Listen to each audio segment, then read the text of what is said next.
हिंदुस्तान की हो। हम मर भी जाए तो कोई गम नहीं, हम मर भी जाए तो कोई गम नहीं, मरते वक्त मिट्टी हिंदुस्तान की हो। With these lines, I would be pleased to announce the arrival of our performance on stage. Let's welcome Nitika from Aryabhatta House for speech.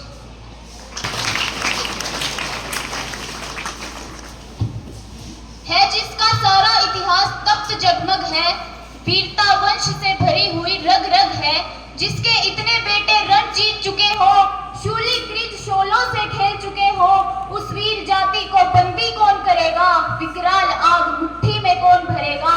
अब जो आन पड़े सिर पर नहीं डरना है, जन्मे हैं तो क्या दो बार नहीं मरना है, जन्मे हैं तो क्या दो बार नहीं मरना है। Honorable Principal Sir, Chairman Sir, respected teachers and hello my dear friends.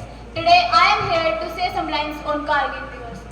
बड़े बड़े सेमिनार्स में विश्व शांति पर व्याख्यान देने वाले बुद्धिजीवी शायद इन पंक्तियों का मर्म ना समझ पाए, लेकिन मैं और आप समझते हैं कि आज सुबह श्रम थी, क्योंकि कल रात सरहद पर किसी जवान ने अपने खून का रंग सूरज के माथे पर मल दिया था।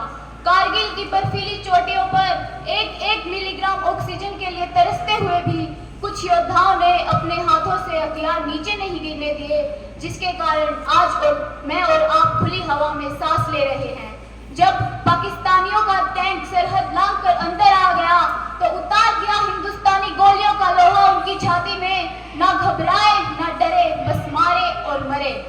तलवारें जहां सोती है मयानों में, किस्मतें वहां रोती हैं तहखानों में।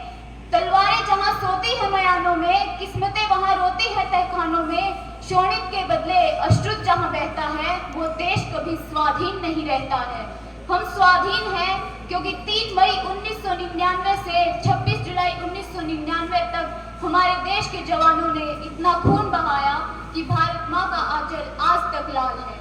कौन थे वो जियाले, वो मतवाले, वो सपूत जिन्होंने अपनी जान की कुर्बानी लगा दी, पर ऑपरेशन विजय को पराजय में नहीं बदलने दिया।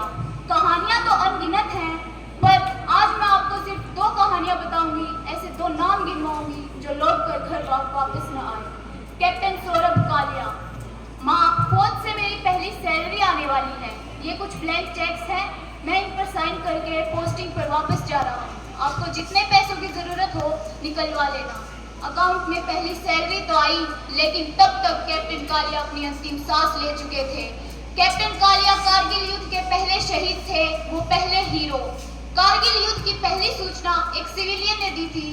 ताशी नामदयाल नाम के एक चरवाहे ने पाकिस्तानियों को बर्फीली चोटियों पर देखा और इसकी सूचना सबसे पहले जाकर इंडियन आर्मी को दी। 14 मई को कैप्टन कालिया अपने 5 जवानों के साथ पेट्रोलिंग पर निकल गए और जब वो बजरंग चोटी पर पहुंचे तो वहां देखकर सचमुच हैरान रह गए कि वहां पाकिस्तान की बगदाद हुकूमत ने अपने सैनिक तैनात कर रखे थे। होना तो ये चाहिए था कि कैप्टन कालिया वहां से वापस आ जाते और पाकिस्तानियों को भनक तकने लगती, लेकिन उस खून का कोई क्या करे जो भारत माँ के आंचल पर दुश्मनों को देखकर बारूद में बदल जाता है। कैप्टन कालिया ने पाकिस्तानियों को ललकार दिया और फिर जो हुआ वो तमाम नीतियों, ह्यूमन राइट्स और कोर्ट्स को शर्मिंदा करने के लिए काफी था। कैप्टन कालिया को पाकिस्तानियों ने बंदी बना लिया और 22 दिन तक उन्हें टॉर्चर देकर मार दिया। जब उनका शव घर पर पहुंचा तो उसको कोई पहचान नहीं पाया। वाकियों का तो छोड़िए, वो माँ जिसने उनको 9 महीने कोख में पाला, वो तक अपने बेटे के शव को नहीं पहचान पाई। कहते हैं कि अगर माँ की याददाश्त भी चली जाए तो भी वो अपने बच्चों को पहचान लेती है, लेकिन वो माँ याददाश्त के किस कोने में जाकर ये मान ले कि उसके मुस्कुराते हुए बेटे के चेहरे पर खून का लाल रंग चढ़ा हुआ था। पांडे। कमांडिंग ऑफिसर कर्नल राय कैप्टन पांडे को ऑर्डर देते हैं कि मुझे ऊपर 4 बंकर नजर आ रहे हैं, जाओ और उन पर धावा बोल दो और उन्हें खत्म कर दो। कैप्टन पांडे ने 1 सेकंड के लिए भी हिचक नहीं दिखाई और रात के अंधेरे में कड़कती हुई ठंड में बाहरी बम्बार्डमेंट के बीच ऊपर चढ़ गए। वे जब ऊपर पहुंचे तो उन्होंने देखा कि वहां 4 नहीं बल्कि 6 बंकर थे और जब वो बंकरों को खत्म कर रहे थे तो उनके बाएं हाथ में गोली लग गई और वो लहूलुहान हो गए। बाकी ऑफिसर्स ने उन्हें कहा कि सर आप आराम कीजिए, एक ही बंकर बचा है, हम उसको खत्म करते हैं। लेकिन कैप्टन पांडे ने कहा कि नहीं, कर्नल राय ने ये ऑर्डर मुझे दिया है और मैं उन्हें अपना विक्ट्री साइन भेजूंगा। तभी सभी पाकिस्तानियों ने उन्हें देखा और उन पर फायरिंग शुरू कर दी। कैप्टन पांडे जमीन पर गिर गए, सांसें थमती गई, लेकिन बढ़ते हुए कदमों को न रुकने दिया। सर कट गए हमारे तो कोई गम नहीं, सर हिमालय का न हमने झुकने दिया, सर हिमालय का न हमने झुकने दिया। जय हिंद, जय भारत।